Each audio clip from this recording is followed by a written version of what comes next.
Assalamualaikum warahmatullahi wabarakatuh. Nama saya Anggi Agustina, saya dari kelas 10 IPS 3. Di sini saya akan mempresentasikan materi tentang historiografi yang sebelumnya saya sudah rangkum. Historiografi adalah proses penulisan laporan hasil dari penelitian sejarah. Historiografi berasal dari gabungan dua kata, yaitu histori yang berarti sejarah, grafi yang berarti penulisan atau deskripsi. Berdasarkan asal katanya, historiografi berarti penulisan sejarah. Menurut Louis Gottschalk, historiografi adalah rekonstruksi yang imajinatif berdasarkan data yang diperoleh dari sumber-sumber sejarah. Sebagai sejarawan, harus memperhatikan kaidah-kaidah seperti kronologi, akurasi, dan objektivitas.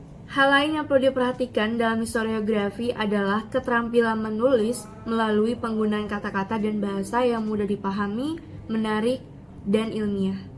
Penyajian penulisan sejarah secara garis besar dan sederhana terbagi menjadi 3 bagian, yaitu pendahuluan, pembahasan, dan penutup. Pendahuluan meliputi latar belakang masalah, rumusan masalah, tujuan penelitian, manfaat penelitian, dan metode penelitian. Pembahasan dari hasil penelitian adalah penjabaran dari rumusan masalah.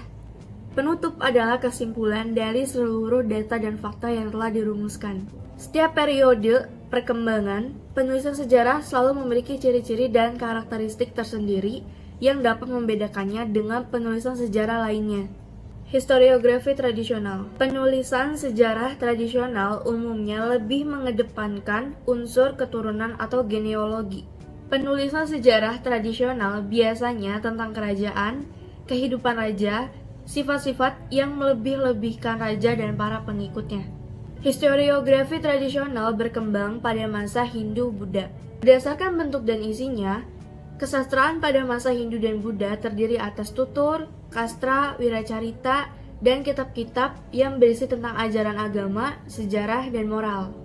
Historiografi pada zaman Islam, tema-temanya masih disesuaikan dengan kebudayaan Islam, sedangkan sebagian temanya merupakan hasil ciptaan baru. Adapun jenis-jenis penulisan pada zaman Islam yaitu hikayat dan abad. Hikayat adalah karya sastra tradisional yang berisi cerita sejarah atau cerita roman yang dibaca sebagai pelipur lara atau pembangkit semangat. Babad adalah cerita sejarah di kalangan masyarakat Jawa. Babad ditulis oleh pujangga keraton untuk memperkuat legitimasi sejarah raja yang sedang berkuasa.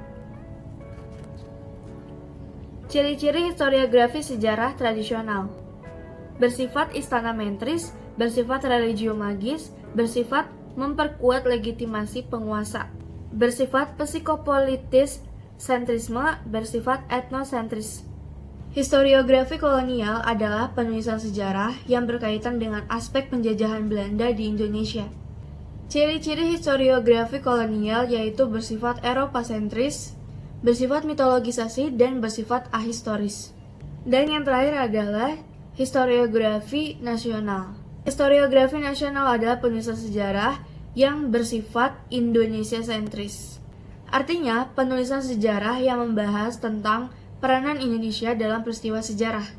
Sekian presentasi yang dapat saya sampaikan. Saya ucapkan terima kasih dan wassalamualaikum warahmatullahi wabarakatuh.